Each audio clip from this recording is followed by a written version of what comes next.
Today I want to talk about how you can get 1,000 streams on your songs so you can ensure that you're getting paid as an artist in 2024. I know there's been a lot of updates in the streaming world where some platforms like Spotify don't want to pay out artists until they get 1,000 streams. So we want to help you guys reach that magic number and hopefully a lot more than 1,000 streams too. If you guys find any information in this video useful, please consider hitting that subscribe button and check out our website too. The link is going to be in the description. We just launched a couple of holiday deals. You won't want to miss it. Okay, so throughout this video, I'm going to be talking about a few different things. Most of the strategies that I'm going to mention through this video do pertain to Spotify, and although they've been undergoing these changes, I personally think that Spotify has the most potential for artists because of their playlist game. I think that their playlist game is a lot stronger and they have more opportunities for artists than a lot of other platforms out there. And for many artists, they can get paid from their songs and get a lot of streams and royalties and revenue and fans just from ending up in some of these playlists. I'll dive all into those specifics shortly, but throughout this video, I'm going to be talking about the 3 different types of playlists that Spotify has, what it means for you as an artist or a producer or a musician.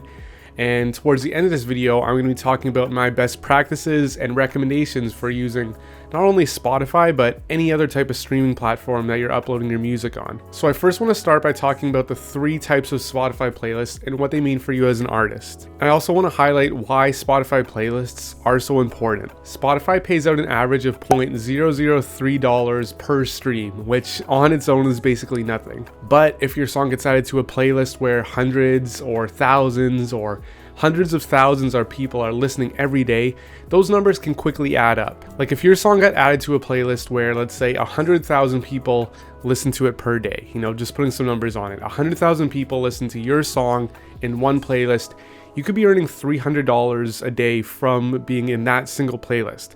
That's the power of these playlists on Spotify. And now that we know that those playlists hold so much potential for maximizing your royalties, your revenue, your fans, and your reach, I want to break down the 3 different types of these playlists. The first one, which is probably what majority of Spotify users know, is called the editorial playlists. These are ones that have probably some of the most followers, the most listeners, they're the easiest to find, and they're handpicked by Spotify's team. Now, getting into one of these playlists is a dream for many artists. It can be such an amazing thing for your song. Although there's a lot of competition, I know people who have gotten into some of these big Spotify playlists and have earned thousands of dollars in royalties just from being in one of these playlists. The only problem here is that with that competition, with it being handpicked by Spotify, it can be really tough for your songs to end up in these playlists, and for many people, it might be kind of unlikely, especially if you're just starting out as a musician. Although these Spotify playlists seem like such a clear answer to getting streams on your songs, and everyone's dream is to be in one of them. Now, although these editorial playlists are, they definitely have a lot of potential, and a lot of artists' dream is to end up in one of these playlists, I personally have had a lot more success through the 2 other types of playlists, which I'm going to talk about now. The second type of playlist on Spotify is called the Algorithmic playlist, and this personally is where I've had most of my success as a musician uploading songs to the platform. These types of playlists are specific to every individual person listening on Spotify, which means that everyone's algorithmic playlist is going to show them different things. These playlists often update every single week with new songs that the artist is most likely to enjoy. Now, this can be based off of artists that they've listened to in the past, listened to very frequently, or also just based off of similar listening and, styles and tastes that they have as a listener. So for example, if someone out there is listening to your song consistently, they're up to date with your releases, and let's say, you put out a new single on Spotify, it's pretty likely that your new single is going to end up in that listener's algorithmic playlists. What's also cool about this is that Spotify will use that data and push these songs to other people who are likely to enjoy your music as well. Now, I found that the key to these algorithmic playlists has been to release songs consistently on the platform. If somebody just was listening to your songs a week ago and you put out a new single next week, it's pretty likely that your new single is going to end up in that listener's algorithmic playlists because they were just listening to your song so recently. On the flip side of that, if somebody was listening to your song once and then 6 months later you put out a new single, if they haven't been listening to your stuff as often, it's probably not, very high probability that your song will be shown to that listener who listened 6 months ago. And that's why it's so important to stay consistent with these algorithmic playlists, because if somebody listens to your song and then, you know, a couple weeks later you have a new one, they hear it, you put out a new one, they hear it again, a new one again. That's why for me, I found that with the algorithmic playlists, I've had more success the more, you know, consistent I was being with releases.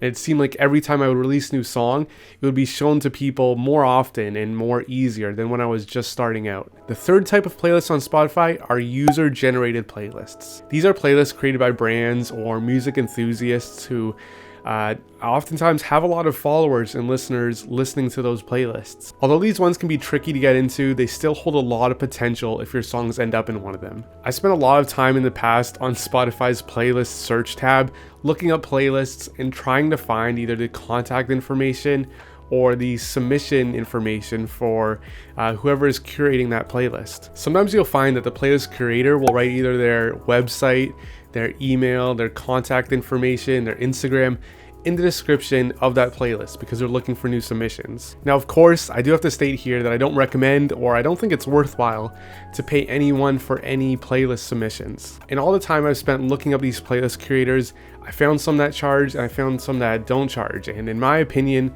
you don't need to pay anyone to add your music to these playlists, because odds are that's probably not, you know, either real people, or it's probably not people who are gonna listen to your music every single week. And that's why I feel like the algorithmic playlist, if you're consistent with that, those hold a lot more potential, because those are actually gonna show your music to, you know, real authentic fans. And now that we've broken down the 3 different types of playlists on Spotify and what they mean for you as an artist, I want to talk a little bit about my recommendations and personal suggestions for anyone releasing, you know, music on streaming platforms in 2024. So as I was saying, I personally think that the algorithmic game and the algorithmic playlist on Spotify is definitely one to focus, and there's kind of 2 ways to gain success here. One, I know I mentioned this a lot, but it's super important, and definitely I think the biggest factor to growing as an artist is releasing music consistently. The more often you're releasing songs and the more consistent you are, the more chances that you're going to have these songs appearing in people's algorithmic playlists to then discover your music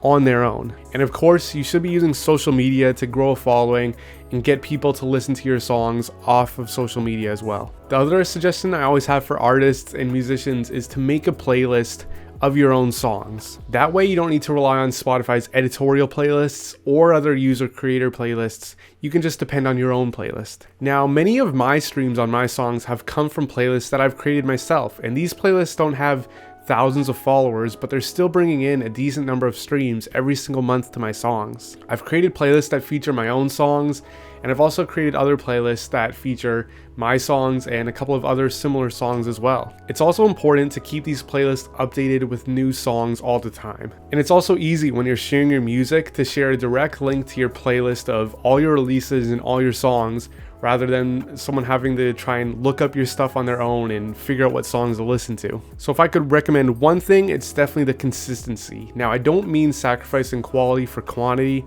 but I do think that, you know, with all the competition on social media and streaming platforms, it's important to keep up with the competition. Now, let's say you're working on growing an audience as an artist.